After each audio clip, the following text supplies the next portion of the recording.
एक एक अक्षर मेरे लिए मंत्र के समान है। तो मंत्र मिल तो गया ना मुझको, और जिसको मंत्र मिलता है, जहां से मंत्र मिलता है वही तो गुरु होते हैं। और गुरु कौन होते हैं सरकार? मैंने आपको अपना गुरु मान लिया। अब आप कोई राम नाम से कोई बड़ा मंत्र जानते हो तो बताइए, राम नाम मंत्र है कि नहीं? इतना सुनते ही स्वामी जी का हृदय गदगद हो गया। कबीर जाओ, कोई बात नहीं, तुम मेरे शिष्य हो। संसार के सामने तुम घोषणा करो कि मैं स्वामी जी का शिष्य हूं, कोई बात नहीं। ऐसे उदार भगवान रामानंदाचार्य जी महाराज, इन्होंने सबसे पहले कबीरदास जी को अपनाया। कबीरदास जी जाति के जुलाए, यवन परिवार से आते, शिष्य बनाया यवन। कौन साहस कर सकता है? अब तो साथ रखते हैं कबीर। और उसी राम नाम के जब से कबीर इतने बड़े सिद्ध हो गए, अनेक चमत्कार उनके जीवन में। इसका क्या, किसका कारण क्या है? गुरु इतने बड़े महान और राम नाम का जप, भगवान के मंगल में नाम का जप, और ऐसे समर्थ आचार्य की प्राप्ति हुई श्री कबीरदास जी महाराज को। श्री रामानंदाचार्य भगवान की, श्री कबीरदास जी महाराज की। कबीर के गुरु भगवान रामानंदाचार्य महाराज। देखो, समाज में एक शिष्य बनाया स्वामी रामानंदाचार्य ने क्षत्रिय परिवार से, और उनका नाम था श्री पीपा जी।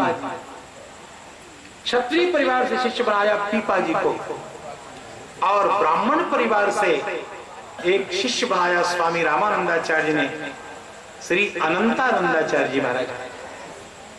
अनंतानंदाचार्य जी को अपना अंतरंग शिष्य बनाया, पूरे वैदिक विधि से शिक्षा दीक्षा दी, भगवान के मंगलमय मंत्र को वैदिक रीति से षडक्षर तारक मंत्र राज को उनके कर्ण में डाला, पूर्ण संस्कार, पुनः वैराग्य दीक्षा प्रदान की पंच संस्कार के अतिरिक्त।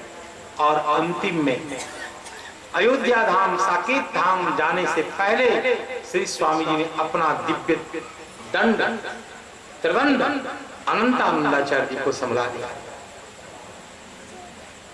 स्वामी जी ने अपना जो दंड था त्रिदंड अनंतानंदाचार्य जी महाराज को दिया। का यही वैदिक धर्म की रक्षा करने की परंपरा है। श्रीमठ का जो उत्तराधिकारी होगा ये हमारा परम प्रिय शिष्य होगा। सेन जाति से, सेन कहते हैं नाई, और उस नाई जाति से नापित से एक शिष्य बनाया स्वामी जी ने श्री सेन जी को। जाट जाति से भगवान रामानंद स्वामी ने एक शिष्य बनाया धन्ना जी को, और जिसको लोग चर्मकार कहते हैं उस जाति से एक शिष्य तैयार किया, उससे शिष्य बने श्री रैदास जी महाराज को। आप देख रहे हैं, सभी जाति से एक एक शिष्य बनाया रामानंद स्वामी जी ने, ताकि किसी जाति के लोग को ये प्रतीत ना हो कि मुझे भगवान की भक्ति का अधिकार नहीं है। सनातन धर्म के आचार्य हमें अपनाना अपना नहीं मानते हैं, अपनाते नहीं, स्वीकार नहीं करते। इतनी उदारता से अपना हृदय इतना फैलाया, सबको स्वामी जी ने हृदय से लगाया। जैसे एक महावट वृक्ष उसकी छाया में सब सुख और परम संश्रय को प्राप्त करता है, वैसे स्वामी जी का विराट व्यक्तित्व। आज भी मैं इस बात को कहने में थोड़ा भी संकोच नहीं रखता। भारतवर्ष में आज अनेक संप्रदाय चल रहे हैं। शंकराचार्य महाराज का की अद्वैत परंपरा चल रही है, लेकिन वहां भी बड़ा विवाद है। हम की चारों मठों की जान रहे हैं कथा, कहाँ किस पार्टी का कहाँ केस लगा हुआ है। स्वरूपानंद जी कहाँ, और फिर वसुदेवानंद जी, बीजेपी वाले शंकराचार्य अलग, कांग्रेस वाले शंकराचार्य अलग। हम कहाँ किसको नहीं जान रहे, सबका केस उधारी सब हम जान रहे हैं। और कहीं इतनी उदारता नहीं। अभी अभी कुछ दिन पहले भगवान श्री बद्री विशाल सरकार ने बुलाया, हमने देखा लाल कपड़े वाले को ये संत है, ये संत और विरक्त संत मिले, का इनको भी दक्षिणा दे दो। हम दो प्रकार की स्थिति देखे, हमने कहा अरे भैया यही उदारता है। जय सिया राम। निम्बार्की हो, बल्लभी हो, गौड़िया हो, सियावर रामचंद्र। हाँ भैया, जो जो अपने भगत लोग हैं सब बैठ जाना। यही है भंडारा, यही है उदारता।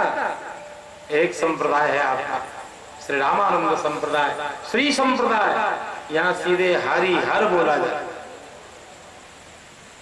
कोई जागे सोए उठे उतान कोई हो, जहां तक मेरी आवाज जा रही है सारे संत आओ, ठाकुर जी का प्रसाद ग्रहण करो। संत भगवान जय हो ऐसा बोलते हैं, गर्जन करते हैं संत लोग, कोई विचार नहीं, सब बैठ गए। ये उदारता श्री रामानंद संप्रदाय में देखने में मिलती है, ये उदारता। तो ये स्वामी जी की परंपरा है। सभी जाति के शिष्यों को, सभी जाति के शिष्यों को स्वामी जी ने स्वीकार किया, सबको अपने हृदय से लगाया, सबको राम भक्ति की परंपरा दी। एक बात आओ, श्री रामानंदाचार्य महाराज ने बहुत गहराई से विचार किया और कहा देखो, रामानुज परंपरा में आचार्यों में भगवान लक्ष्मी नारायण की उपासना होती, गौड़ीय परंपरा में, श्री निम्बार की परंपरा में, वल्लभी परंपरा में, विष्णु स्वामी परंपरा में, सभी जगह बांके बिहारी सरकार। आके भगवान श्री राम जी की अनन्य भक्ति कौन करेगा? और समाज में जितनी पैठ भगवान राम की है, ये कहने में थोड़ा भी संकोच नहीं हो रहा है, उतनी पैठ भगवान की किसी अवतार की जम नहीं सकते। जो व्यक्तित्व, जो छाप समाज में राम जी की है, भले ही भगवान कृष्ण भी भगवान है, नरसिंह भी भगवान है, विष्णु भी भगवान है, वामन भगवान है, 24 अवतार भगवान ही भगवान है, लेकिन आज भी चोट लगे, दुख हो, सुख हो, मरे जिए, राम राम राम राम राम राम जी का ही नाम चलता है। आज बताओ कि समाज को धर्म और परंपरा की शिक्षा देने वाला अवतार कौन है? माता के प्रति, पिता के प्रति, गुरु के प्रति, समाज के प्रति, यहाँ तक शत्रु के प्रति हमारा व्यवहार कैसा हो, इसकी शिक्षा देने वाला अवतार कौन है? कच्छप भगवान से क्या सीखोगे आप? भगवान तो कच्छप रूप में भी अवतीर्ण हो। नृसिंह रूप में क्या सीखोगे? वामन रूप में क्या सीखोगे? और यदि कर्तव्य की शिक्षा देने वाला यदि कोई अवतार है, मानव धर्म, मानवता को जीवन देने वाला कोई अवतार है, तो श्री राम जी का अवतार है। और इसी व्याप्ति, इसी सामाजिक प्रवेश को ध्यान में रखकर के भगवान रामानंद स्वामी जी ने कहा कि भैया राम जी का भजन करो। कहा क्यों? कहा ऐसा उदार कोई नहीं है, ऐसो को उदार जग माही, बिनु सेवा जो द्रवय दीन पर, राम सरिस को नाही, ऐसो को उदार जग माही। ऐसा नहीं है कोई। तुलसीदास जी महाराज तो साफ ही बोल दिए, एक बिना पत्रिका का पद है, एक ही दान शिरोमणि सांचो, उस पद को पढ़े। अब गोस्वामी तुलसीदास जी महाराज ऐसे रामकृष्ण में भेद नहीं मानते। श्रीमद गोस्वामी तुलसीदास जी महाराज भगवान नंदनंदन के लिए एक ग्रंथ ही लिखे हैं, श्री कृष्ण चरितावली। लेकिन जब राम जी वाली बात आती है तो तुलसीदास जी सीधे राम जी की पार्टी में।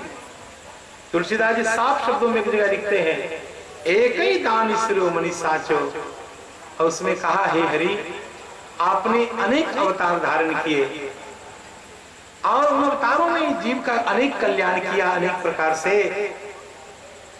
आपने एक बार कृष्णावतार भी धारण किया, बहुत सुंदर आपका स्वरूप था हे राम जी, लेकिन आपने एक गरीब ब्राह्मण को संपत्ति अर्पित की, क्यों? आखिर आपकी बचपन की मित्रता थी, और वो भी ऐसे थोड़ी दिया, एक मुट्ठी चूरा ले करके दिया। यानी भगवान कृष्ण के ऊपर भी कटाक्ष करने से गोस्वामी जी नहीं चूके। जब राम जी वाली बात आती है तो गोस्वामी जी किसी को छोड़ते हैं नहीं। अर्थात दीनी बाल मिताई, लई चूरा तब दई कृपा निधि। एक मुट्ठी चूरा लेने के बाद ही आपने सुदामा जी को भी सब कुछ दिया, और दिया भी तो क्या, आखिर बचपन के दोस्त थे, क्या दिया ये देखो। और आखिर सबसे बड़े दानी कौन है? कहा क्या बात, एक ही दानी शिरोमणि साचो। दानी कौन होगा राम जी को छोड़कर? ये अनन्य रामानंद संप्रदाय। दूसरी सबसे बड़ी बात कि राम जी के समान उदार कोई नहीं हुआ, बड़ा हृदय वाला कोई नहीं हुआ। भील, कोल, किरात सबको भगवान राम ने हृदय से लगाया, अपनाया। यदि भगवान वशिष्ठ के चरण में बंधन करते हैं तो भील, कोल, किरात को भी हृदय से लगाते हैं। मंदिर भालू को अपनाया। मंदिर भालू में क्या संस्कार है? कभी कभी राम जी महाराज नीचे विराजमान होते हैं और बंदर उस शाखा पे चढ़ जाता है, इतने अशिष्ट। लेकिन भगवान राम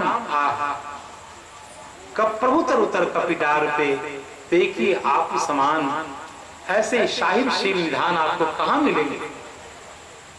भगवान राम को परम आराध्य के रूप में वर्ण किया, जिससे समाज को चेतना मिले, समाज को धर्म की प्रेरणा मिले, मानवता को जीवन मिले, समाज को सत संस्कार मिले। राम भक्ति परंपरा में राम जी सर्वोपरि है।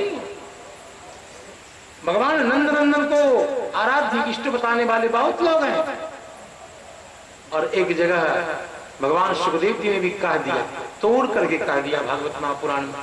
भागवत महापुराण भले ही भगवान कृष्ण की कथा का ग्रंथ, लेकिन उस भागवत महापुराण में सुखदेव जी ने कह दिया, यस्यामलम नृप सदस्सु यशोधुनापि गायन्त्य गगन मृषयो दिगिधेन्द्र पट्टम तन्ना कपाल वसुपाल किरीट जुष्ट पादाम्बुजम रघुपतिम शरणं प्रपद्ये। सुखदेव जी महाराज कहते हैं, भले ही मेरे काल तक, यानी द्वापर के अवसान तक, राजा परीक्षित के काल तक, इससे पहले भगवान नंदनंदन हो चुके हैं, और भगवान कृष्णचंद्र ने ललित ललित मधुर मधुर लीला दिखा करके भक्तों के चित्त का आकर्षण कर लिया हो। लेकिन समाज में, सभा में, लोगों के मध्य, सभ्य समाज में गाने योग्य किसी का चरित्र है तो भगवान राम जी का ही है। सुखदेव जी कहते हैं, अद्यापि आज भी भगवान कृष्ण के अवतार होने के बाद भी समाज में प्रेरणादायी किसी की कथा, किसी का चरित्र है तो भगवान श्री रामचंद्र महाराज का है, जिसके चरित्र को देखकर, सुनकर हम अनुकरण करके अपने मानव जीवन को धन्य कर सकते हैं, धर्म पथ पर अपने को आरूढ़ कर सकते हैं और अंततः आत्मकल्याण की दिशा में बढ़ सकते हैं। ऐसा चरित्र किसी का नहीं, भले ही भगवान की स्वरूप। दूसरी बात, श्री रामानंद संप्रदाय की क्या विशेषता है और श्री रामानुजाचार्य परंपरा की क्या विशेषता है, मैं उस रहस्य को नहीं बताना चाहता, क्योंकि अब खम्मा पुट्टा उखाड़ हो गया, सब अलग अलग पार्टी बन गई। देखो, श्री रामानुजाचार्य परंपरा को भी श्री संप्रदाय कहते हैं, वो भी अपने आप को वैष्णव कहते हैं। उनके यहाँ आराध्य भगवान लक्ष्मी नारायण है। मंत्र, चरम मंत्र कहाँ का है? गीता जी का, सर्वधर्मान् परित्यज्य मामेकं शरणं व्रज, और उपास्य लक्ष्मी नारायण। गेय ग्रंथ क्या है? वो कहते हैं श्रीमद् वाल्मीकि रामायण। भैया हो आपका गेय ग्रंथ वाल्मीकि रामायण है, तो आपके आराध्य भगवान लक्ष्मी नारायण कैसे हो गए? और हमारे यहाँ की सेटिंग क्या है? श्री रामानंद संप्रदाय में जो श्री संप्रदाय है, यहाँ हमारा जो चरम मंत्र वो वाल्मीकि रामायण का, हमारा जो ध्येय है वो भगवान श्री सीताराम जी है, इष्ट परम इष्ट, और हमारा ध्येय वाल्मीकि रामायण। तो एकदम ठीक।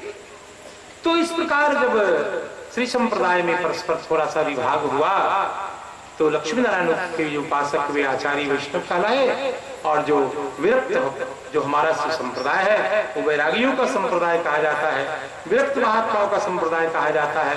यहाँ विरक्त प्रधान जीवन लोग जीते हैं और भगवान सीताराम जी की उपासना करते हैं। देखिए हमारे श्री गोपाल दास जी महाराज, बाबा गोपाल दास जी महाराज, इनका स्वरूप देखकर भगवान का तापस स्वरूप की याद आया। भगवान का जो तपस्वी स्वरूप था, भगवान तपस्वी रूप में इतने सुंदर लगते हैं। वाल्मीकि रामायण में आप पढ़ेंगे तो भगवान का जो तापस स्वरूप है, जटा वाला स्वरूप है, उसी स्वरूप को ये जो तपस्वी संत लोग हैं अपना आराध्य मानते हैं। आखिर उसी स्वरूप, उसी राम जी में प्रवेश करना है, उन्हीं से एकाकारता को प्राप्त करना है, उन्हीं का नित्य कैंकर्य करना है। इसलिए आरंभ से ही जटा धारण करते हैं और जटा वाले भगवान, तपस्वी भगवान के चरणों में प्रवेश करने की पूर्व से ही अभ्यास करते हैं। आखिर तपस्वी भगवान के चरण कमल में प्रवेश करना है, उन्हीं की सेवा करनी है। तो हमारे श्री रामानंद संप्रदाय में भगवान रामानंदाचार्य महाराज की कृपा से अनेक शाखा, ये जो तपस्वी संत हैं इनकी परंपरा भी अनादि है। श्रुतीक्ष्ण महाराज तपस्वी थे, श्री सर्वंग महामुनि तपस्वी थे, और ऐसे ऐसे तपस्वी महामुनियों के पास, उनके आश्रम में जाकर भगवान राम ने सबको पावन किया, सबको धन्य किया। तो ऐसे रामानंद संप्रदाय जिससे भगवान राम के अनेक रूपों की उपासना होती है, बाल रूप की उपासना, राजा के रूप में उपासना, जो मधुर उपासना करने वाले हैं, तो भगवान श्री सीताराम जी को दुल्हा दुल्हन के रूप में मानते हैं। मिथिला के जो रसिक संत हैं रामानंद संप्रदाय के, रामानंदाचार्य महाराज की प्रेरणा से जो उनकी उपासना पद्धति है, कभी भी रसिक संत कभी भी भगवान राम के जंगल की कथा नहीं सुनते। एक बार मिथिलापुरी में कथा का सौभाग्य मिला, तो कथा कहने लगे, कथा कहते कहते भगवान के विवाह की कथा कही, तो सोचे कम से कम अयोध्या तो पहुंचा दे भगवान को। आगे कथा कहने लगे तो मिथिला के महिलाओं ने, मिथिलानियों ने कहा महाराज हमारे यहाँ यहीं तक कथा होती, बस अब आगे की कथा आप समेट कर ले जाइए, अयोध्या जी में सुनाइएगा। कहा क्यों? कहा बताओ, हमारे यहाँ जो दुल्हा सरकार आ गए और श्री दुल्हन के स्थान पर पराम्बा भगवती मिथिलेश राज दुलारी जी, जब कोहबर में प्रिया प्रीतम सरकार विराजमान हो गए, अब आपकी कथा समाप्त। अब हमारे भगवान जो यहीं रहते हैं, अयोध्या वापस नहीं जाते, हम विवाह के बाद मिथिला में ही उनको रख लिए। आपकी रामायण में ये कथा हो अथवा नहीं हो, हमारे भगवान यहीं रहते हैं, बस हमारी कथा यहीं तक। आगे की कथा सुनाने की इच्छा हो अयोध्या जाइए, वही लोग सुनेंगे। कितने भावुक है, और हमेशा दुल्हा सरकार का ध्यान करते हैं। तो हे राखूं पियरवा मैं कही विधि सो, तो हे राखूं नैन बिच राखूं तो हिय तरसत है, अरे हिय बिच राखूं तो नैन तरसे, तो हे राखूं पियरवा मैं कही विधि सो। वहां दुल्हा दुल्हन सरकार श्री सीताराम जी मेरी भगवान कोहबर में विराजमान होते हैं, और वहीं सखियां चारों तरफ से घेर कर रहती हैं, और सखियां पूछती हैं हे सरकार, ये तो हम लोग की कृपा है कि आप दुल्हा बन गए, और नहीं तो जैसे आप कमंडलधारी बन के आए थे और किशोरी जी की सुंदरता के सामने हम आपको रिजेक्ट कर देते, तो हम कहते कि अब आप रिजेक्ट हो गए, जाइए। रिजेक्ट कर देते तो कोई आपको निमंत्रण तो गया नहीं था, कोई कार्ड तो भेजा नहीं था। बाबा जी के साथ कमंडलधारी बन के आए थे आप और कहते कि मेरी सिया जी के सामने आप कुछ नहीं, आप हैं काले, ये हैं गोरी, जाइए अयोध्या जी। तो आपके रामानंदी महात्माओं का मुख कैसा हो जाता, श्री वृंदावन बिहारी, श्री अयोध्या नाथ की। मिथिलानियों ने कहा हमारी कृपा से आप दुल्हा बने, हमारी कृपा से, मिथिलानिया कहती है हमारी कृपा से आप दुल्हा बने। भगवान ने कहा क्यों, धनुष नहीं तोड़े हम धनुष तोड़ने से दुल्हा बने। अच्छा, आप जब कछुआ अवतार धारण किए तो क्या विवाह हुआ था, उस समय कौन दुल्हन आपको पसंद करती बताइए। आपने मीना अवतार धारण किया, कच्छप अवतार धारण किया, तो कौन आपको पसंद करती बताइए। आपने ये अवतार धारण किया और हम लोगों ने आपको पसंद कर लिया, तो आप हो गई दुल्हा। अच्छा, कृष्णावतार, कृष्णावतार में तो आप जानते ही हैं आपका विचित्र स्वरूप था। इतनी पत्नियां भगवान की हो गई, वो स्वरूप कहा जाए। तो यह जो आपका वर वाला स्वरूप है, श्रीमद् भगवद रामचंद्राभिमतानुरूप स्वरूप, विश्वर्य असंख्येय कुलगणाम पद्मनायताक्षीम अखिल जन्म जगन मातरम अस्मन मातरम अनन्य शरण्याम शरणमहं प्रपद्ये। यह जो स्वरूप है आपका, ये मिथिलानियों की कृपा से। एक और संत हुए जिनका नाम था कुलशेखर आलवार। कुलशेखर आलवार भगवान की कथा सुनते थे तो हमारी और आपकी तरह केवल कथा नहीं सुनते थे, कथा में प्रवेश कर जाते थे, और वो भी रसिक भक्त थे। बस केवल अयोध्या तक की, अयोध्या कांड तक की कथा सुनते थे। श्री सीता जी के वन गमन की लीला और सीता जी के रावण हरण आदि की लीला को सुनते ही नहीं थे। जाति के क्षत्रिय थे, कुलशेखर आलवार उनका नाम था। और एक पंडित जी आते थे रोज कथा सुनाने के लिए, वाल्मीकि रामायण की कथा सुनते थे और कथा पूर्ण तन्मय होकर सुनते थे, कथा में जीने लग जाते थे।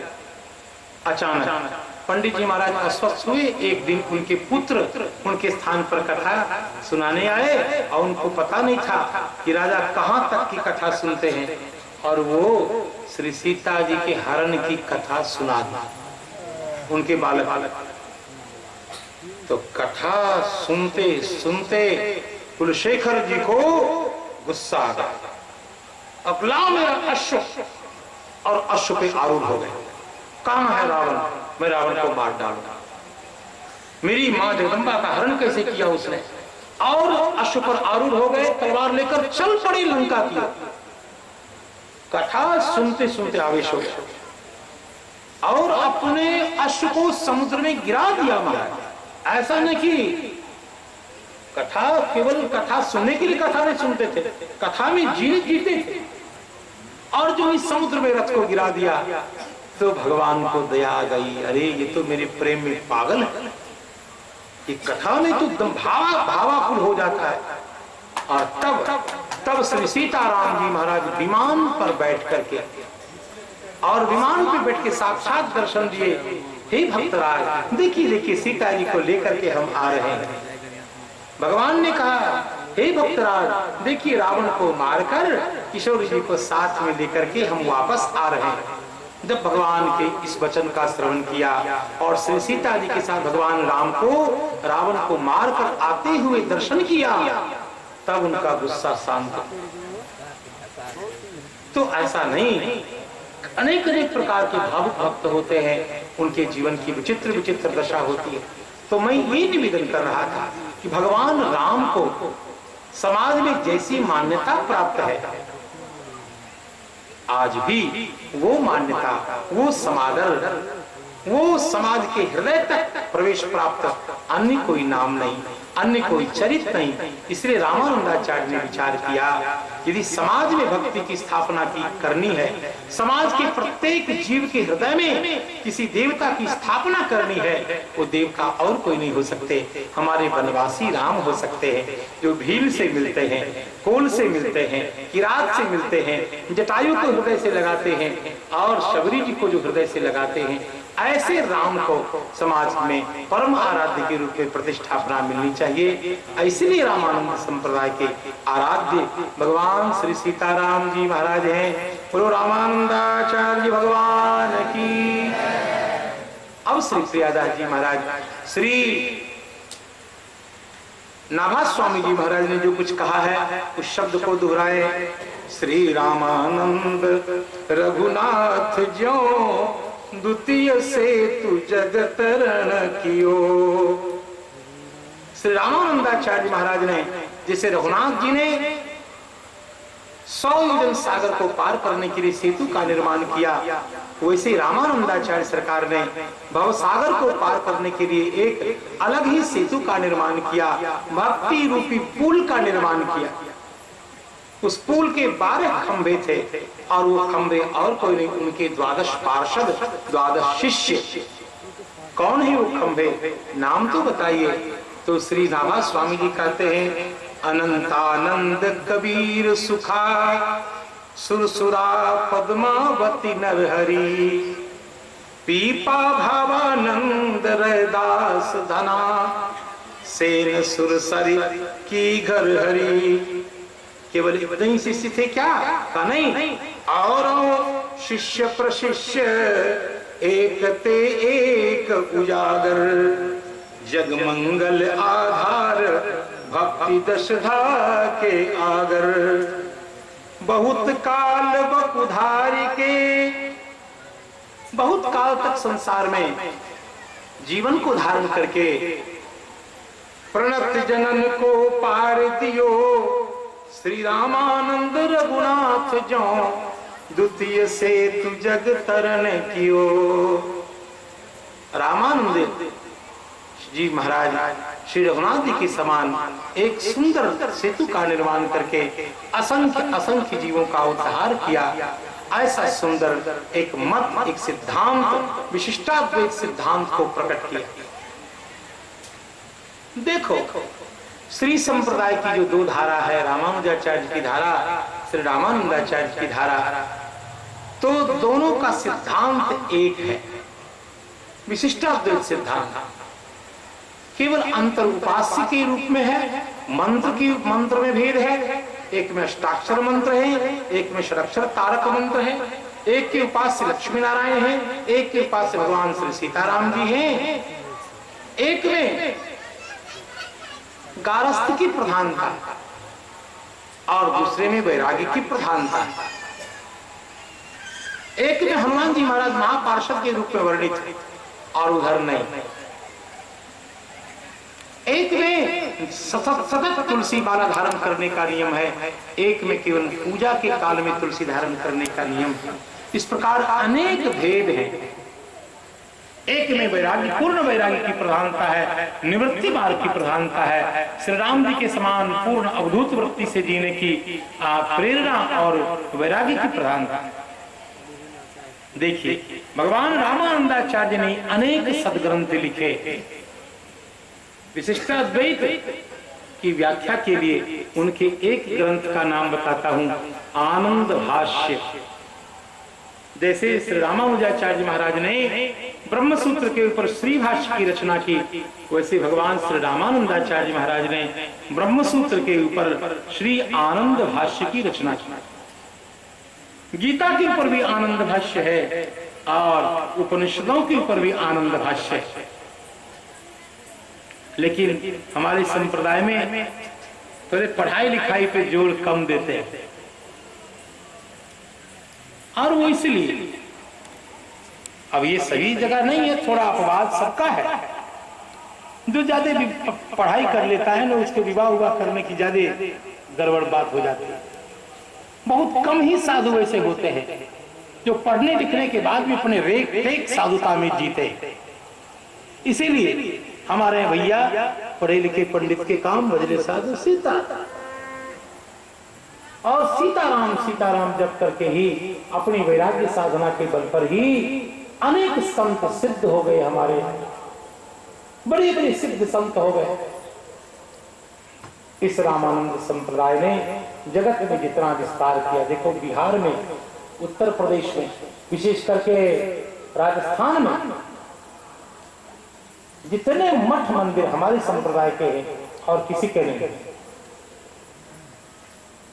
अधिकांश आप देखिए ना, जैसे बेगूसराय का ही विचार करें, पर जितनी ठाकुरवाड़ी है प्रायः 99% से भी ज्यादा श्री रामानंद संप्रदाय की ठाकुरवाड़ी,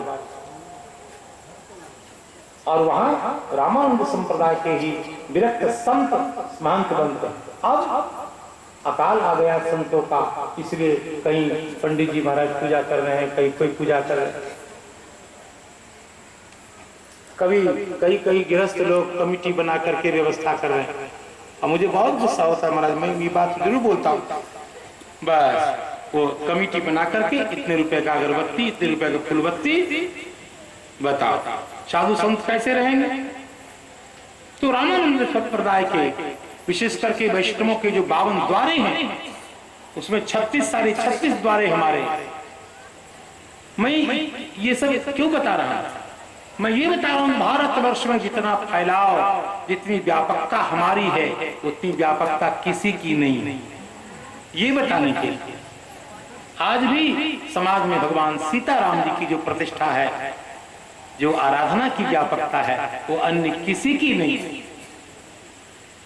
जितने उदार, जितने शांत, जितने दिलेर और उन्मुक्त भाव के हमारे संत होते हैं, हमारे विरक्त महात्मा होते हैं, जितने परमार्थी, जितने समाज की सेवक, अधिकांश जो हमारे ठाकुरवाड़ी के स्थान होते हैं वो परमार्थ के काम में लगाए जाते हैं। तो इस संप्रदाय ने समाज को बहुत कुछ दिया है। रामानंद महाराज ने, श्री रामानंदाचार्य महाराज ने समाज को ऐसी चेतना दी है, सभी जाति के, सभी वर्गों के शिष्य को बना करके, और भगवान राम को आराध्य के रूप में प्रतिष्ठापना दे करके, आनंद भाष्य की रचना करके, और वैराग्य प्रधान जीवन जीने की प्रेरणा दे करके, और गृहस्थों को भी राम भक्ति परंपरा में जोड़ करके सुरसरी जी को दीक्षा दे करके, इससे पहले स्त्रियों को दीक्षा नहीं दी जाती थी ना, स्त्री को भक्ति में प्रवेश नहीं था। श्री रामानंदाचार्य महाराज ने पहले खाता खोल करके स्त्रियों को भी भक्ति में प्रवेश का अधिकार दिया। का स्त्रियां हैं तो क्या हुआ? भगवान की भक्ति का अधिकार सबको है। क्या स्त्री जीव नहीं है? क्या स्त्री को मोक्ष का अधिकार नहीं है? पहली बार अपनी शिष्य परंपरा में स्त्रियों को जोड़ा। भगवान श्री रामानंदाचार्य महाराज ने सुरसरी जी की जो गृहिणी थी, सुरसुरानंद जी की जो गृहिणी थी, और उनको कहा नहीं, तुम दीक्षित हो, राम जी की भक्ति करो। श्री पीपा जी की जो पत्नी श्री सीता सहचरी जी, उनको दीक्षित किया। अब आप भगवान चाहेंगे तो प्रातः काल श्री सीता सहचरी पीपा जी की कथा आपको सुनाए। विचित्र कथा, उत्कट वैराग्य, उत्कट वैराग्य, उत्कट वैराग्य समझते हैं? वैराग्य की सीमा, जैसे कि चैतन्य महाप्रभु की परंपरा में रघुनाथ गोस्वामी जी थे, वैराग्य की सीमा। रघुनाथ गोस्वामी जी की कथा में बात आती है कि श्री चैतन्य महाप्रभु के खास पार्षद से थे रघुनाथ गोस्वामी जी, और बहुत बड़े रियासत के राजा के पुत्र थे। वैराग्य हो गए, वैराग्य हो गया तो घर गृहस्थी सब कुछ छोड़ छाड़ के आ गए श्री जगन्नाथ जी के यहाँ। तो वहां एक बार केवल सिंह द्वार पर जाते, जो कुछ मिलता उसको ले लेते। 24 घंटे में एक बार थोड़ा सा भगवान का प्रसाद जो कुछ मिलता ग्रहण करता। जब लोगों को पता चला कि ये बहुत बड़े रियासत के राजा के पुत्र हैं, तो लोग उनके लिए बढ़िया बढ़िया भोजन बना करके लाने लग गए, और जहां हाथ फैलाए खड़े रहते थे वहां उनके हाथ में देते। तो सोचने लगे रघुनाथ गोस्वामी जी कि पहले तो साधारण वस्तु मिलती थी, आज इतनी सुंदर सुंदर वस्तु क्यों मिलने लगी? तब उन्होंने तो भगवान का द्वार भी छोड़ दिया। और एक समय ऐसा आया वैरागी जब जगा तो श्री जगन्नाथपुरी की नाली में बहने वाले चावल कणों को बीन करके छान करके लाते, समुद्र के जल से उसको धोते और तब ग्रहण करते। 3 लाख श्री कृष्ण नाम रोज जपते थे। 3 लाख समझते हैं आप? 1 लाख आरंभ में आप जब जपेंगे बहुत 8 घंटे लगते हैं 1 लाख राम नाम जपने में। जब अभ्यास होता है तो फिर बहुत जल्दी हो जाता है। श्री हरिदास जी महाराज यवन थे, वो 3 लाख जपते थे हरिनाम,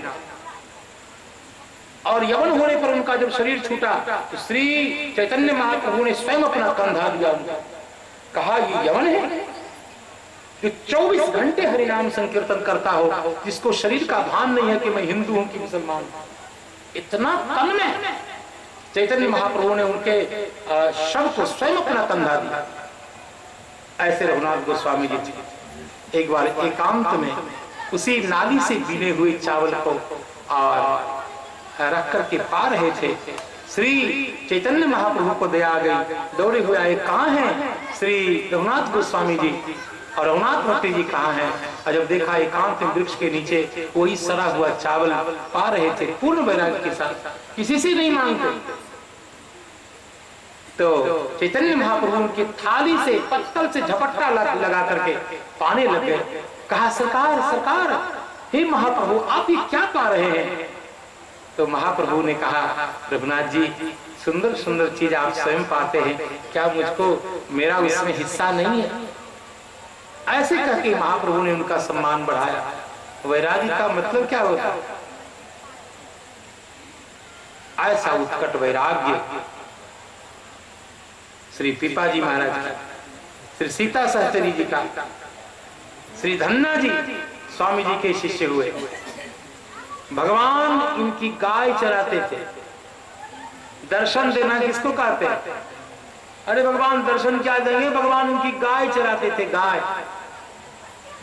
ऐसे ऐसे विलक्षण विलक्षण शिष्य श्री रामानंद स्वामी जी महाराज के, और हमें बहुत सौभाग्य है, हम अनंत सौभाग्य अपने भाग्य की सराहना करते हैं कि हमें भी उसी भगवान रामानंदाचार्य महाराज की परंपरा में श्री राम मंत्र की प्राप्ति हुई है। हम स्वामी जी महाराज के चरण कमल में साष्टांग दंडवत प्रणाम करते हैं और आज कुछ शीघ्र ही अपने वाणी को हम विरक्त करेंगे। आज कथा को बहुत जल्दी ही संपन्न करेंगे। आज बड़े बड़े स्थान से संत पधारे। श्री सुशील जी जैसे मेरा आग्रह है कि जो दूर के संत आते हैं, कोई भगवत भजनानंदी संत आते हैं, हमारे पंडित जी महाराज भी निरंतर कथा का श्रवण कर रहे हैं और एक रामायणी जी भी कथा का श्रवण कर रहे हैं, तो क्यों नहीं थोड़ा थोड़ा इनसे भी सुना जाए। भाई हमें घाटे में मत रखो भैया सुशील जी, हमें भी तो कुछ मिलना चाहिए। हम सीताराम सीताराम करें और हम सीताराम सीताराम सुने नहीं, तो ये ठीक नहीं है। हम ही भगवान की कथा सुनने के लिए ललायित रहते हैं, इसलिए कल से थोड़ा थोड़ा समय महनीय लोगों को भी दिया जाए। हमारे बाबा श्री गोपाल दास जी महाराज तो करुणा सागर है, ये तो श्रवण करते हैं, लेकिन कभी 1-2 वाक्य ही सही इनके मुख से भी आशीर्वाद के रूप में हमें हमको मिलना चाहिए। तो थोड़ा ही सही, बोले 10 मिनट 20 मिनट 5 मिनट से ही सही, लेकिन इनके मुख से भी हमें भगवान की कथा सुनने का सौभाग्य मिले। तो आज हम भगवान रामानंद स्वामी जी महाराज के परम पावन चरण कमल में दंडवत प्रणाम करते हैं। विस्तार से इनका चरित्र गाया जा सकता है, मैं संक्षेप में इतना ही बताऊंगा कि भगवान राम ही रामानंदाचार्य के रूप में आए। उन्होंने समाज के सभी वर्गों को मिलाया और हिंदू धर्म को विखंडित होने से बचाया, सनातन धर्म की रक्षा की और अपने निग्रह शक्ति से उस समय के उद्दाम शासक को निगृहित करके हिंदू धर्म की रक्षा की, हिंदू धर्म के सम्मान और मान की रक्षा की। अपने प्रभाव का प्रयोग करके हिंदू धर्म से म्लेच्छ बने हुए जो लोग थे उनको पुनः अपने हिंदू धर्म में उनको शुद्ध करके उनको पावन करके अपने हिंदू धर्म में ले आए। कैसे उन्होंने जजिया कर जैसे कठोर कठोर करों को म्लेच्छ शासकों से मुक्त कराया और हिंदू धर्म की प्रतिष्ठा की। कैसे उन्होंने समाज को ये बताया कि भगवान राम इतने उदार हैं कि उनकी भक्ति का द्वार किसी के लिए बंद नहीं है, सबके लिए खोल दिया गया है। स्त्री के लिए जो द्वार बंद था, रामानंदाचार्य की भक्ति परंपरा में वो द्वार सबके लिए खोला गया। ऐसे माननीय आचार्य हम सबों को राम भक्ति की प्रेरणा दे करके और हम सबों को द्वादश आदित्य दे करके, आप जानते हैं तुलसीदास जी महाराज जो इतनी सुंदर रामायण की रचना कर पाए वो किसकी कृपा से? तुलसीदास जी महाराज किस परंपरा के बालक है? रामानंद स्वामी का तो एक ही बालक काफी है संसार में जय जयकार करने के लिए। रामानंद स्वामी जी के परपोते चेले हैं गोस्वामी तुलसीदास जी महाराज। ये श्रीमठ में श्री रामानंदाचार्य महाराज की पादुका का चमत्कार है। हृदयानंद जी महाराज ने कहा, देखो बेटा, हमारे यहाँ सीताराम जी की उपासना होती है और सीताराम जी को जो अन्य लोग जो समझते हैं वो नहीं है। हमारे सीताराम जी क्या हैं? कोटि विष्णु सब पालन करता। हम राम जी को केवल विष्णु भगवान का अवतार नहीं मानते। हमारे राम जी हम तो बचपन से सीखे हैं, माँ के दूध के साथ विष्णु ते परे महाविष्णु ताते परे राम जी। तो रामानंद संप्रदाय में जो राम जी की उपासना और राम जी की भावना है, उस भावना का पूर्ण प्रतिफलन तुलसीदास जी महाराज के काव्य में हुआ। और इसलिए तुलसीदास जी महाराज लिख सके कि जाति पाति कुल धर्म बराई, और सब कुछ गिनने के बाद कहा ये सब राम भगति के बाधक। मानव एक भगति कर नाता, वर्णाश्रम धर्म के इतने कठोर समर्थक तुलसीदास जी महाराज यदि ये लिखते हैं मानव एक भक्ति कर नाता, ये भाषा कहां से आई? ये भाषा वहीं से आई है, उस आचार्य की पादुका से ये भाषा मिली। इस आचार्य की पादुका से ये उद्घोष निकला, जाति पाति पूछे ने कोई, हरि को भजे सो हरि का होई। स्वामी जी की कृपा, स्वामी जी की प्रेरणा का फल था कि तुलसीदास जी महाराज इतनी सुंदर रामायण की रचना कर पाए। और रामानंद संप्रदाय का ये पुरस्कार है जो रामचरितमानस आज वैष्णवों के कंठ का भूषण बना हुआ है।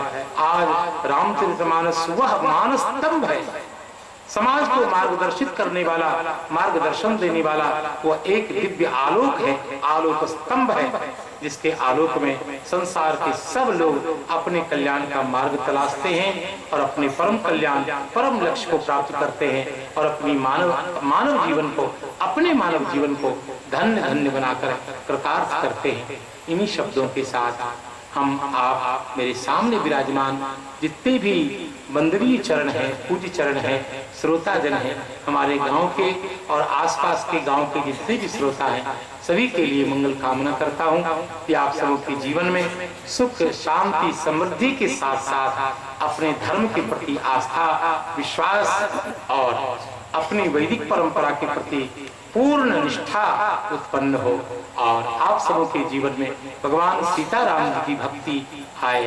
माता, पिता, गुरु, ब्राह्मण सबके प्रति आपकी श्रद्धा अक्षुण्ण हो, आपके जीवन में धर्म की प्रतिष्ठापना हो। इसी भव्य भावना के साथ आपका जीवन सीताराम जी के समान परम आदर्श और परम पवित्र जीवन हो आपका। इसी भव्य भावना के साथ सबको प्रणाम करके, विशेष करके जो संत बाहर से आए, अभी अभ्यागत संतों को प्रणाम करके, विद्वत जनों और गुरुजनों को प्रणाम करके वाणी को विराम। भगवान नाम संकीर्तन। सीताराम जय सीताराम, सीताराम जय सीताराम, राधे श्याम जय राधे श्याम, राधे श्याम जय राधे श्याम, राधे श्याम जय राधे श्याम, राधे श्याम जय राधे श्याम, राधे श्यामा श्याम। श्री सीता रामचंद्र भगवान की, श्री हनुमान जी महाराज की, श्री वृंदावन बिहारी लाल की, श्री भवानी शंकर भगवान की, समस्त पूर्वाचार्यों की, श्री रामानंदाचार्य भगवान की, श्री रामानुजाचार्य महाराज की, श्री निम्बारकाचार्य जी महाराज की, श्री चैतन्य महाप्रभु की, श्री माधवाचार्य जी महाराज की, श्री विष्णु स्वामी महाराज की, श्री वल्लभाचार्य जी महाराज की, श्रीमद गोस्वामी तुलसीदास जी महाराज की, सर्व संत वैष्णव भगवान की जय जय सीता।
लब्ध भाव हे राघवेंद्र चरणार्पित सर्व सौख्य हे मादृशातिपतितो धरणे समर्थ हे देशिकेन्द्र पद पंकज वंदनं ते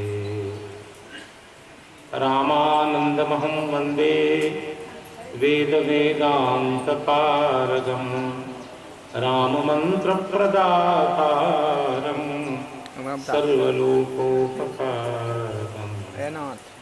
सीतानाथ समारंभां श्रीरामानन्दार्य मध्यमाम् अस्मदाचार्य पर्यन्तां वन्दे गुरुपरम्पराम्।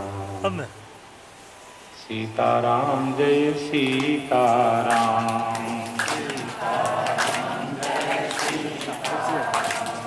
सीताराम जय सीताराम,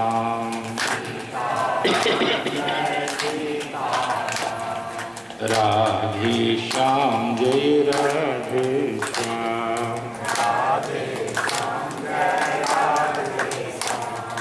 सीताराम जय सीताराम,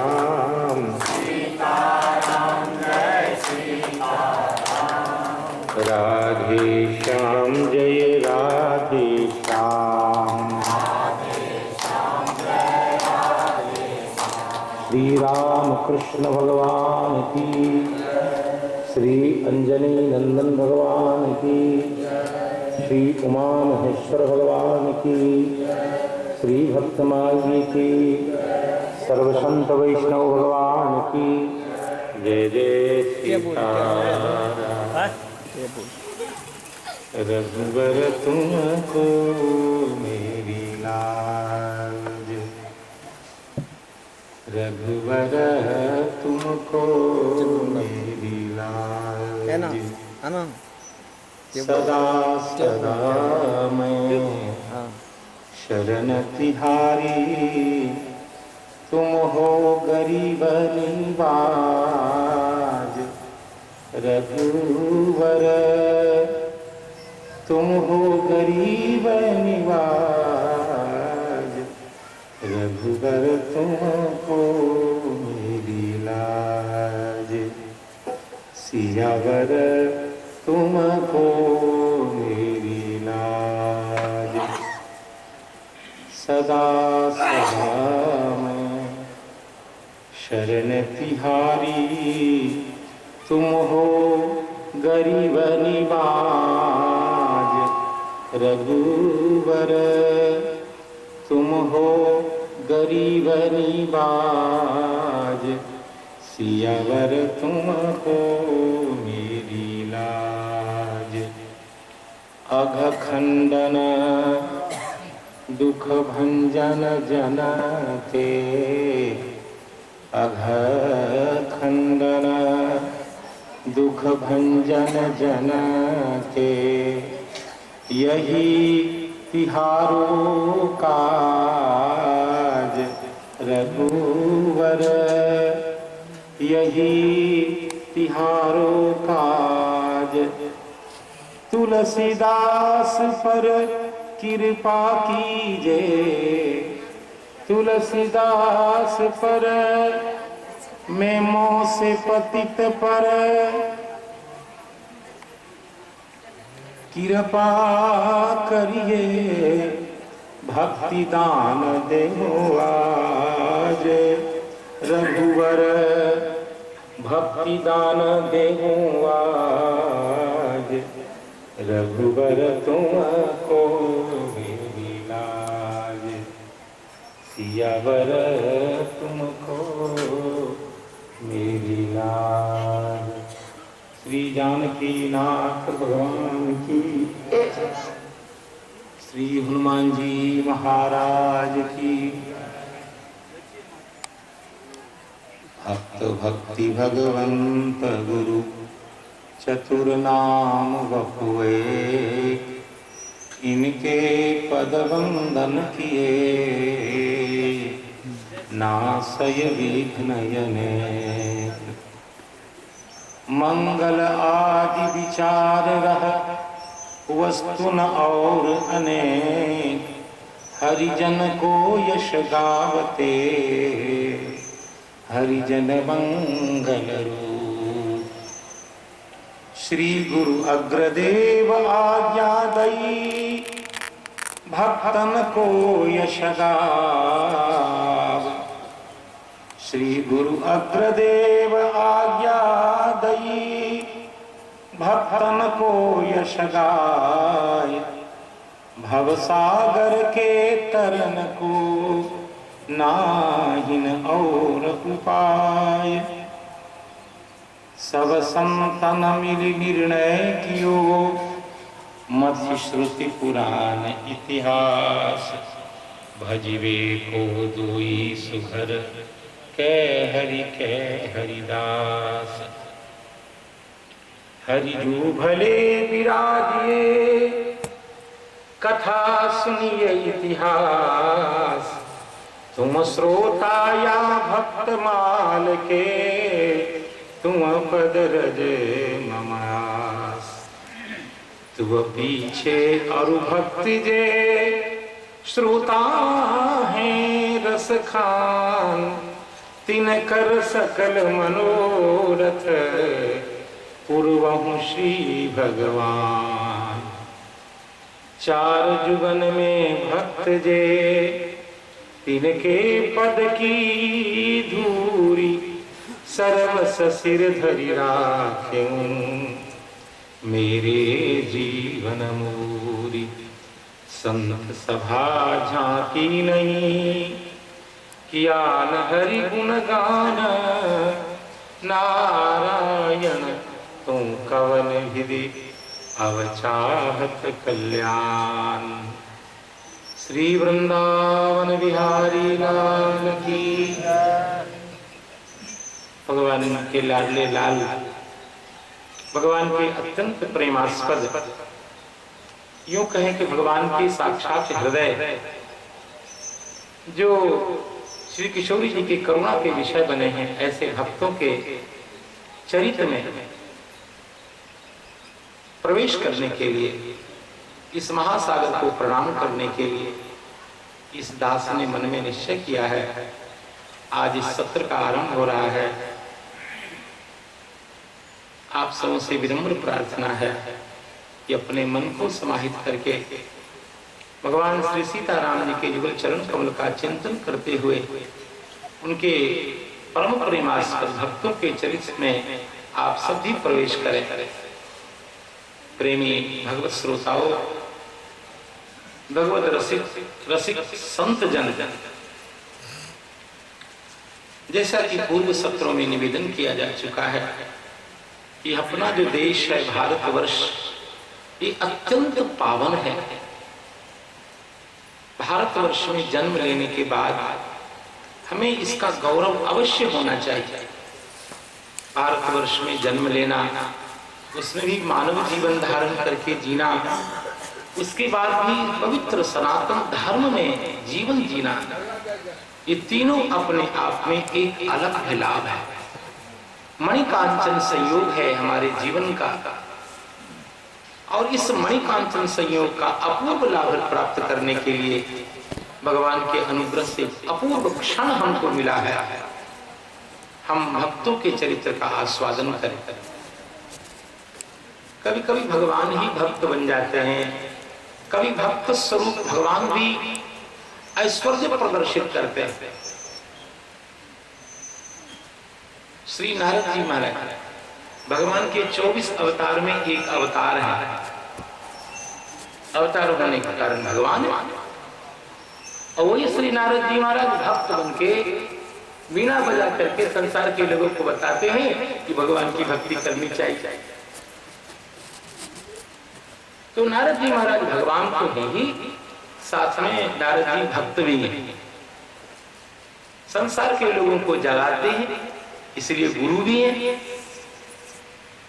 और भगवान की भक्ति और भक्त इतने परस्पर तन्मय एकाकारता को प्राप्त हो जाते हैं कि भक्त ही कभी कभी भक्तिवत भाव से प्रवाहित होने लग जाता है। इसलिए ठीक कहा है श्री नाभा स्वामी जी महाराज ने कि केवल नाम से ही चार हैं, अपितु ये चारों एक ही हैं। मैं जब सिद्धांत कौमुदी पढ़ता था तो एक सूत्र व्याकरण का है, संख्या वंशेन अभिभाव समास प्रकरण में, और उस सूत्र की वृत्ति है, भट्टोजी दीक्षित महाराज ने वृत्ति की कि वंशोद्विधा विद्या जन्मना च।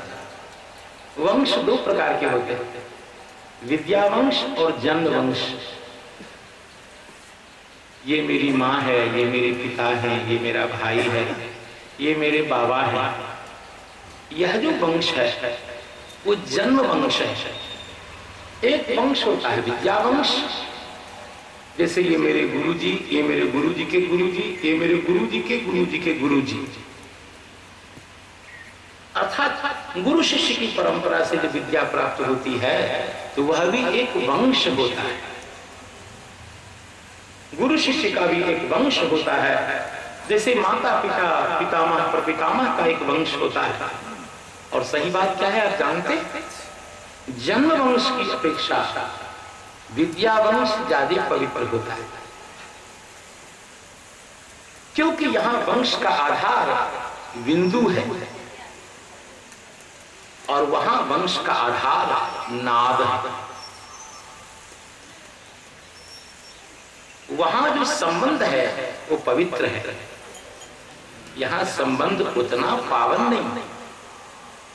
पावन नहीं है ऐसा नहीं कह रहा है, उतना पावन नहीं है। कल्पना करें, मेरे पूज्य गुरुजी हमको वेद पढ़ाते हैं और वेद पढ़ा करके मुझे तैयार कर दिया। अब जब वो प्रेम से कहते हैं कि ये मेरा विद्यार्थी है,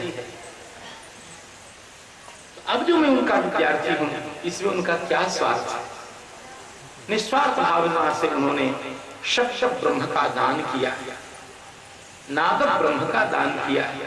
गुरु के उच्चारण के अनुच्चारण से जो शब्द विद्या प्राप्त हुई है, यह जो विद्या की प्राप्ति का क्रम है, यह क्रम कितना पावन है। जब वैष्णवों के वंश की बात आती है तो आप जानते हैं श्री रामानंदाचार्य महाराज की वंश परंपरा एक बार जान लें। जब हम मंगलाचरण करते हैं तो इस श्लोक को बोलते हैं, सीतानाथ समारंभाम श्री रामानंदार्य मध्यमाम अस्मदाचार्य पर्यंताम वंदे गुरु परंपरा। हम संपूर्ण अपने गुरु महाराज की वंश परंपरा का जो वृक्ष है उसी को एक श्लोक में प्रणाम कर लेते हैं। हम उस गुरु परंपरा को प्रणाम करते हैं, हम उस गुरु परंपरा के महावट वृक्ष को प्रणाम करते हैं जिस परंपरा का आरंभ भगवान सीतानाथ से हुआ है। सीतानाथ समारंभ, जिस परंपरा के बीच में भगवान श्री रामानंदाचार्य सरकार आते हैं और उसके बाद हमारे गुरु जी जिनकी कृपा से मुझे श्री राम मंत्र की परंपरा प्राप्त हुई, यहां तक जो लंबी गुरु परंपरा की श्रृंखला है हम उसको एक ही श्लोक में प्रणाम कर लेते हैं। देखो उचित क्या है। अभी जो आपको जमीन मिली है ऐसे मिल गई है क्या? पिताजी को संपत्ति मिली बाबा से, बाबा को संपत्ति मिली परबाबा से, परबाबा को उनके ऊपर वाले से। और आपसे पूछा जाए कि सबसे ऊपर में कौन थे, तो तुलसीदास जी की वो बात आपको याद करनी पड़ेगी, संपत्ति सब रघुपति के आई। अंतिम में बाबा को बाबा किसने बनाया? जिनकी कृपा से।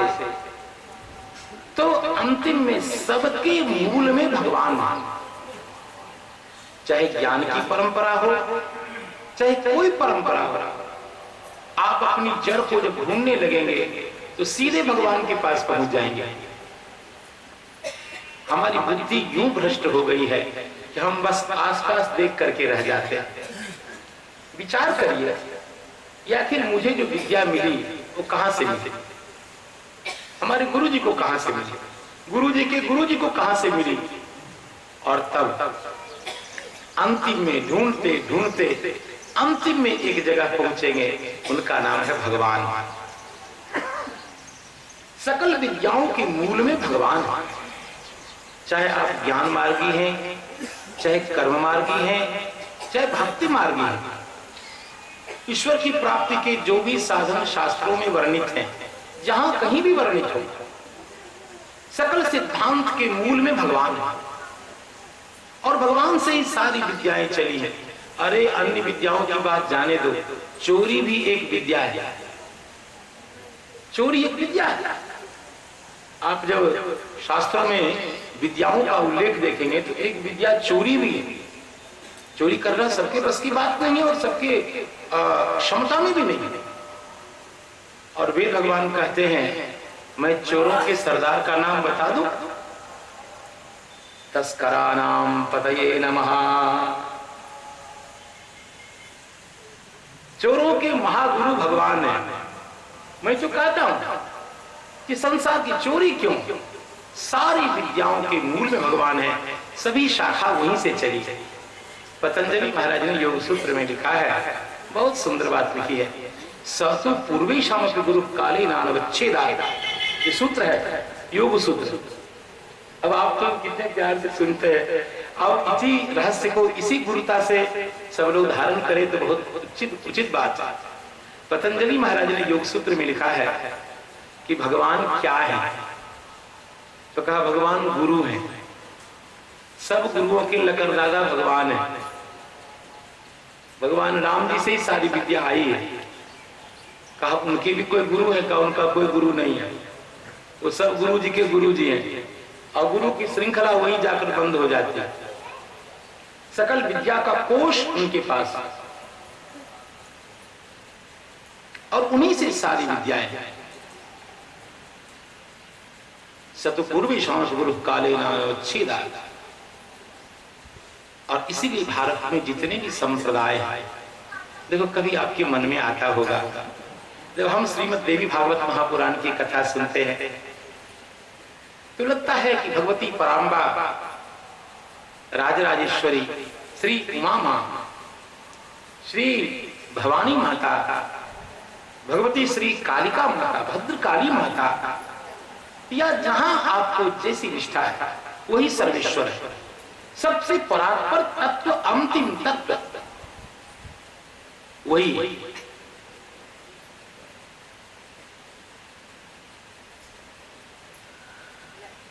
श्री चंडी पाठ में दुर्गा सप्तशती में लिखा है, एक ही वाहम जगत चत्र द्वितीया का ममा परा।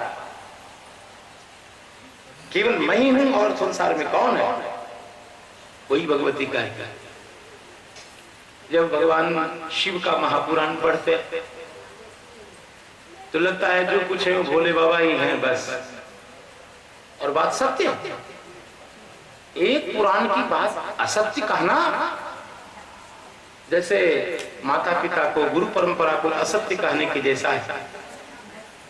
सब सत्य है। शिव पुराण में लिखा है कि भोले बाबा ही सब कुछ है, सबकी उत्पत्ति उन्हीं से हुई है और यथार्थ है।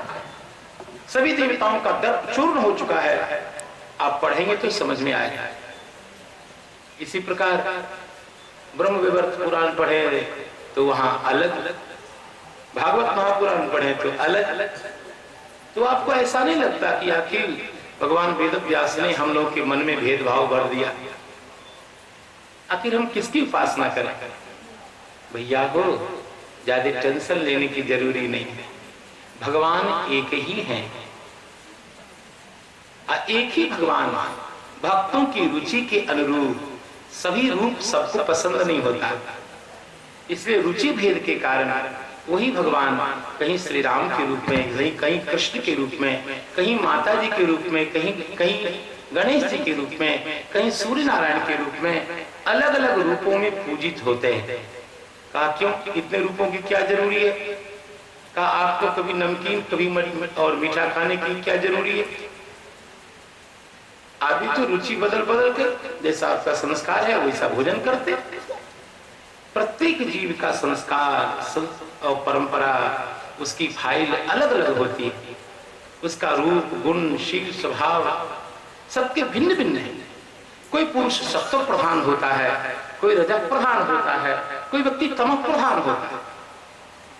अब जो व्यक्ति मध्य पी रहा है उसको कहो कि आपको कुछ नहीं करना है, केवल रामचरितमानस का पाठ कर, तो कर नहीं सकता, जल्दी प्रवृत्ति होएगी नहीं, क्योंकि उसका जीवन एक अत्यंत तमः प्रधान है। उसको कुछ ऐसी दवाई मिलनी चाहिए जिससे तमोगुण से थोड़ा हट करके थोड़ा और उसका विकास। तो जब आप सत्व प्रधान भगवान की उपासना करते हैं तो पता लगता है कि आप उन्नत हुए हैं। भगवान का सभी स्वरूप नित्य है, एक है, शाश्वत, इसमें कोई उच्चावच नहीं है। लेकिन आप देखिए ना, अनायास किसी को राम जी अच्छे लगते हैं, किसी को भगवान शंकर अच्छे लगते हैं, किसी को भगवान मुरली मनोहर अच्छे लगते हैं। क्यों अच्छे लगते हैं? उसकी प्रकृति, उसका गुण, उसका शील, स्वभाव विवश करता है आप इनको भजो, ये आपके मन के एकदम फिट अनुरूप। इसलिए तत्व में कोई अंतर नहीं है और आप किन्हीं की उपासना करें, भगवान की ही उपासना है। लेकिन इतना याद रखें कि देवता में और भगवान में अंतर होता है। यदि अंतर नहीं होता तो रावण जब देवताओं की कुटाई करता है तो किसकी शरण में जाता है? ये तो मानना पड़ेगा। जब खूब दुष्ट ने और देवताओं की कुटाई की, शक्रालय सुरजना निहते वीर्ये तस्मिन् दुरात्मनि सुरारिवले च दिव्या तां तुष्टुः प्रणतिनं शिरोधरां सा वाग्विप्रहर्ष पुलकोद्गम चारुदेहा। कहाँ आते हैं देवता लोग सिर झुकाने के लिए? देव दुर्गा सप्तशती में लिखा है कि बाबू साहब तो एकदम ठाट से सोए रहते हैं। बाबू साहब मतलब भगवान, इनके बस भगवान नारायण के बस योग निद्रा में लेटे हैं और ब्रह्मा जी को और ये जो विष्णु कर्ण मलोद्भूत हम तुम ब्रह्मांड मुख्य, तो ब्रह्मा जी को तो बिल्कुल गुलाब जामुन बनाने को तैयार हो गए, मधु कैटव। अब ब्रह्मा जी सोचे कि ठाकुर जी तो योग निद्रा में सोए हैं, किसकी शरण में जाए? लेकिन माँ कभी अपने बाल बच्चों के रक्षा के लिए संकल्पित रहती है, वो सोती नहीं। माँ सर्वदा अपने बालकों के लिए जागती रहती है। उस समय पराम्बा भगवती आहा महालक्ष्मी माँ जो भगवान नारायण के चरण तल की सपरिया करती रहती है, ऐसी माँ की शरण में ब्रह्मादि देवता आते हैं और फिर माँ रक्षा करती है। याम स्तौत स्वपिते हरौ कमलजो हंतुम मधुम कैटभम। तो मैं ये निवेदन कर रहा था कि आप कभी विचलित न हुआ करें। देखो एक न्याय और है, चाहे दुल्हा कैसा भी हो, जब उसका विवाह होगा तो उसी का गीत गाया जाएगा।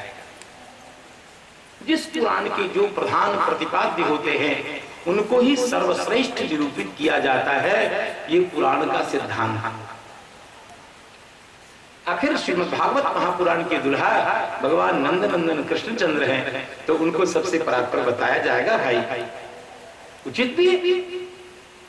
जिस पुराण के जो प्रधान देवता हैं उनको बढ़ चढ़ के बताया जाना। और बढ़ चढ़ के मैं क्यों बोल रहा हूँ? भगवान इतने बड़े हैं कि उनको कोई सही ढंग से ही निरूपित नहीं कर सकता है, तो बढ़ चढ़ के निरूपित कोई क्या करेगा।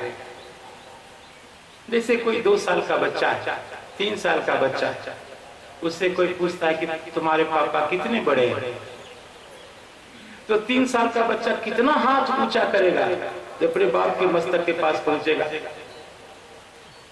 हम कितना वर्णन करेंगे, कुछ भी करेंगे, भगवान का जैसा ऐश्वर्य है हम वर्णन कर ही नहीं सकते। तब फिर क्या करें, जब कर नहीं सकते हैं तो चुप हो जाओ। नहीं, आखिर वाणी की सार्थकता क्या है, जीवन की सार्थकता क्या है। इसीलिए साधु संत ऋषि मुनि महात्मा सब बार बार कहते हैं, भले आप भगवान का वर्णन नहीं कर सको, कोई बात नहीं, लेकिन अपने जीवन को धन्य बनाने के लिए, वाणी की सफलता के लिए, विद्या की सार्थकता के लिए, मेधा का सदुपयोग करने के लिए जरूर भगवान का गुणानुवाद करना चाहिए।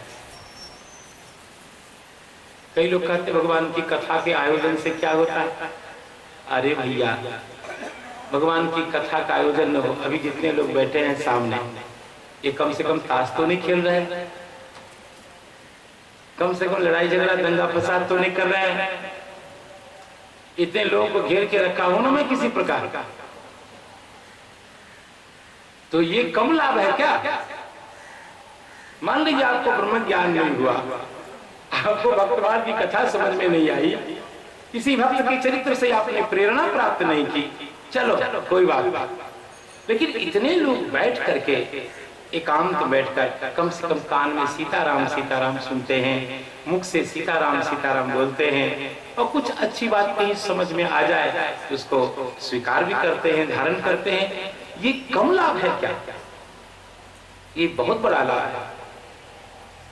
इसीलिए इसी पवित्र भावना से इस क्षण को, इस दिव्य समय को पावन करने के लिए हम लोग भगवान रामानंदाचार्य के परम पावन चरित्र का गान हम लोगों ने किया, और उनका तो चरित्र महासागर है। रात्रि में मैं थोड़ा हल्की सी शिरोवेदना का अनुभव कर रहा था, इसलिए मैंने कथा को संक्षेप में उपसंहृत कर दिया। अब आज मैं भगवान रामानंद स्वामी जी महाराज के चरण कमल में दंडवत प्रणाम करके उनकी शिष्य परंपरा में जो भक्त लोग हैं उनके चरित्रों को प्रणाम करने के लिए उपस्थित हुआ। आपने ये सुना कि भगवान भारत पर इतने मेहरबान रहते हैं कि कभी स्वयं और कभी अपने पार्षदों को भेज करके भारत के जीवों को, भारत के दयनीय जीवों को अपनी भक्ति, धर्म, संस्कृति, परंपरा से जोड़ने के लिए, विमुख लोगों को भगवत सम्मुख करने के लिए अवतार लेते ही रहते हैं।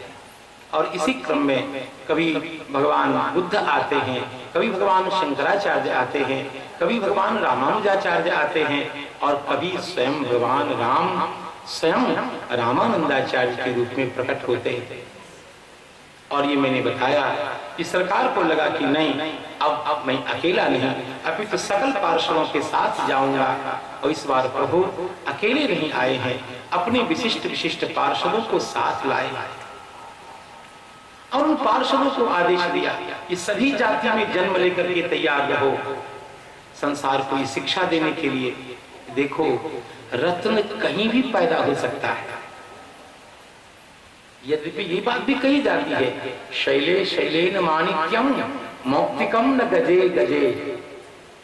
प्रत्येक पर्वत पर माणिक्य नहीं मिलता है, प्रत्येक हाथी को गजमुक्ता प्राप्त नहीं होती है, लेकिन भगवान के भक्त किसी जाति में उत्पन्न हो सकते हैं, और उनके स्वरूप को जाने बिना हम कभी कभी अवज्ञा कर देते हैं, तो भगवान के फिर प्रेम प्रवाह बाधित हो जाता है, फिर भगवान के हम निग्रह संकल्प के विषय बन जाते हैं। इसलिए ठीक है, एक सामाजिक मान्यता है, एक सामाजिक व्यवस्था है, उसके अनुरूप हम उनका मंच में बिठा करके पूजन नहीं करेंगे, लेकिन उनका अनादर भी तो नहीं होना चाहिए, क्या जरूरी है। इसीलिए बहुत अच्छा भगवान ने सोचा, और सभी जाति में, यहाँ तक म्लेच्छ वंश में, यवन वंश में, जुलाहे की परंपरा में श्री कबीरदास जी महाराज प्रकट हुए, और कैसे उन्होंने श्री रामानंदाचार्य के चरण कमल का आश्रय लेकर के उनके द्वारा प्रदत्त भक्ति मार्ग का अनुसरण करते हुए कैसे उन्होंने संसार के लोगों को भक्ति का उपदेश दिया। इतना ही नहीं, और भी कई कुछ ऐसे कुत्सित ऐसी बातें थी जो समाज के लिए विघटनकारी बातें थी, उसका प्रसारण किया श्री कबीरदास जी महाराज ने। एक बार कबीरदास जी महाराज कुछ पा रहे थे और पाते पाते सीताराम सीताराम सीताराम सीताराम कर रहे थे। तो अब अनेक प्रकार की भ्रांति होती है समाज में। तो यूं सोच लीजिए कि भुंजा खा रहे थे, भुंजा खा रहे थे, सीताराम सीताराम बोल रहे थे। तो गांव की में तो विचित्र है, गांव में भी कई जगत गुरु होते, वो भी अपना निर्णय सुना देते। तो उन्होंने कहा, है कबीरदास जी झूठे मुंह से राम राम करते हैं। अब कबीरदास जी को समझाने का तरीका अलग, उनकी पद्धति बड़े ढंग की, झूठे मुंह से राम राम करते हैं। कहा नहीं भैया, आई झूठे मुंह से राम राम करते हैं। कहा ठीक है भैया। तो मुंह धो लिया, मुंह धोने के बाद एक मुंह में कुल्ला लेकर के उसके शरीर पर पिच किया। कहा ये क्या कर दिया आपने? अभी मुंह तो धो लिया था। अरे अभी तो मुंह धो लिया, उसके बाद में कुल्ला दिया हूं तुम्हारे देह पर। बेवकूफ कहीं का, भगवान नाम से तो जीव पावन होता है, और भगवान नाम तो विदाउट लाइसेंस साधन है। किसी भी अवस्था में भगवान नाम का आश्रय लेकर के जीव अपना कल्याण कर सकता है। तो भगवान के भक्तों की जो उपदेश की पद्धति है, शैली है, कथन का प्रकार है, जो उनकी जीने की शैली है, ये सब बड़ी विलक्षण होती है। आजकल के सुधरे हुए पढ़े लिखे लोग एक नियत पद्धति को ही उचित समझते हैं, लेकिन संत तो अपनी मस्ती में अपने ढंग से जीते हैं। इसलिए कभी कभी संतों की भाषा, संतों की रहनी, संतों की जीवन शैली उनकी समझ में नहीं आती, क्योंकि वो लोकवाही होते हैं। लोकवाही कब नाचने लग जाएंगे, कब गाने लग जाएंगे, उनका कोई भरोसा नहीं। श्री भागवत महापुराण में लिखा है कि वाग गदगदाह, भक्त की वाणी गदगद हो जाती है भगवान का गुणानुवाद करते करते। वाग गदगदाह द्रवते यस्य चित्तम, चित्त द्रवीभूत हो जाता है। रुदती, कभी रोने लग जाता है। हसती क्वचित, कभी जोर जोर से हंसने लग जाता है, कभी पागल के समान नाचने लग जाता है। आप नाचेंगे? नहीं। यदि मैं भगवान नाम संकीर्तन करूं और अपेक्षा रखूं कि आप नाचें, इतना बड़ा भाग्य आपका नहीं है ना। ना, आप संपन्न हो सकते हैं, शिक्षित हो सकते हैं, अपने जीवन में नौकरी आदि पा करके सफल भी माने जा सकते हैं, लेकिन भगवान नाम संकीर्तन के समय नाच नहीं सकते। अभी इतना भाव नहीं जगा है नाचने के लिए। अभी कह दो कि आप नाचिए तो चारों तरफ देखेंगे, जो महत्वपूर्ण आदमी हैं, कहीं हमारा पोता तो नहीं देख रहा है, कहीं हमारा भतीजा तो नहीं देख रहा है। ये सारा तमाशा आपके जीवन में अभी घटने लग जाता है। इसका क्या अर्थ हुआ? इसका अर्थ ये है कि अभी देह में जी रहे हैं आप। अभी संसार की मान प्रतिष्ठा की बीमारी आपको बुरी तरह से लगी हुई है। किसके लिए? शरीर को लेकर ना। ये जो डब्बा आपको प्राप्त है, इसी डब्बे की न गर्मी है, और किसकी गर्मी है? और आपके दिया में कितना तेल बचा है कोई जानता नहीं, कब फक हो जाए। इसके बाद भी देहाध्यास, महत्वाध्यास, ये आपको भगवान का भजन नहीं करने देता। ये सब राम भगति के बाधक। तुलसीदास जी ऐसे नहीं करते, बड़े डूब के लिखने वाले महात्मा हैं। ये सब राम भगत के बाधक। जब तक आपको जाति का अभिमान रहेगा, अपने पद और अपनी प्रतिष्ठा का अभिमान रहेगा, मैं गांव में बड़ा प्रतिष्ठित हूं, गांव के लोग मेरा आदर करते हैं, मेरे वचन का मूल्य है, ये सारी बातें जब आपके साथ रहेंगे तो आप बहुत बड़े आदमी तो हो सकते हैं, लेकिन राम जी के दरबार में आपकी कोई कीमत नहीं। तुलसीदास जी कहते हैं आखिर किसकी कीमत होती है यहाँ? यह दरबार दीन को आदर। आप कौन हैं? तो मैं राष्ट्रपति हूँ। पीछे वाली लाइन में बैठ, वहां चले जाओ। कहा आप? कहा मैं तो तुलसी कुत्ता राम का, मोतिया मेरा नाम। कहा आई भगवान आपकी प्रतीक्षा कर रहे हैं। यह दरबार दीन को आदर, रीति सदा चली आई। भक्तमाल की कथा इसलिए सुनी जाती है कि आपके अभिमान रूपी पत्थर के ऊपर, अभिमान रूपी पर्वत के ऊपर कड़ारी चोट लगे, ताकि आपका अभिमान, देहाभिमान चूर्ण चूर्ण हो जाए, विद्या का अभिमान, महत्व का अभिमान चूर्ण हो जाए और परम अकिंचन होकर आप देहाभिमान से उठ करके अपने स्वरूप को याद करके भगवान की भक्ति करें। कभी उनके नाम का स्मरण करते हुए रोएं, कभी उनके भाव में पूरित होकर हंसने लग जाएं और कभी उनका गुण कीर्तन सुनते ही नाचने लग जाएं। जब ये अवस्था आएगी तब सोचिए कि अब भक्ति मार्ग में, भक्ति कक्षा में मेरा प्रवेश हो गया है। अभी भगवान का प्रेम आदि अगरबत्ती फूलबत्ती से प्रेम होता, अभी बहुत दूर है, बहुत दूर है। चले तो भगवान रामानंदाचार्य महाराज ने ऐसे दिव्य दिव्य शिष्य तैयार किए जो संपूर्ण हिंदी साहित्य उनके शिष्यों से आलोकित। और मैं आपसे निवेदन करूं, रामानंदाचार्य महाराज प्रकट नहीं हुए होते तो हिंदी साहित्य की दरिद्रता कोई दूर नहीं कर पाता। हिंदी साहित्य में हम जैसे लोगों के पढ़ने की सामग्री तो रामानंदाचार्य महाराज के बालकों ने ही दी। आज तुलसीदास जी नहीं होते, नाभास स्वामी जी नहीं होते, मीरा जी नहीं होती, कबीरदास रैदास नहीं होते, धन्ना नहीं होते, तो हिंदी साहित्य में हम जैसे लोगों के पढ़ने लायक क्या चीज है? वो अज्ञेय और अमुक छायावाद और आकाशवाद और पातालवाद, कुछ नहीं, जिसमें अत्यंत परमार्थ का वर्णन किया गया है। ऐसा हिंदी साहित्य को परम पावन जिसने बना दिया, हिंदी साहित्य को महामनुष्यों के द्वारा चिंतन योग्य जिसने बना दिया, तो भगवान रामानंदाचार्य के शिष्यगण हैं। तो भगवान रामानंदाचार्य ने केवल यही नहीं किया, हिंदी को साहित्यिक दृष्टि से समृद्ध ही नहीं किया, वरन उन्होंने हिंदू संस्कृति को, हिंदू धर्म को, उस समय के जो उत्तान आक्रामक जो यवन शासक थे, उनको अपनी सिद्धि का प्रदर्शन करके सिद्धि के बल से उनको कुंठित किया। और उस समय जजिया कर जैसे कठोर नियम हिंदुओं के ऊपर यवन शासकों के द्वारा लगाए गए, स्वामी जी ने अपने शंखनाद के द्वारा, अपने प्रभाव के द्वारा उन सबों को खंडित कराया था, छोड़ो।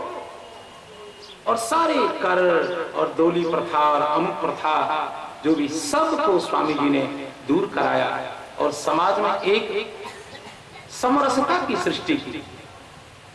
विशृंखलित हो रहा था हमारा समाज और सबको एक साथ किया, हिंदू संस्कृति और परंपरा परिवार को जोड़ के रखा। विघटित होते जो समाज थे उनको एकत्रित किया।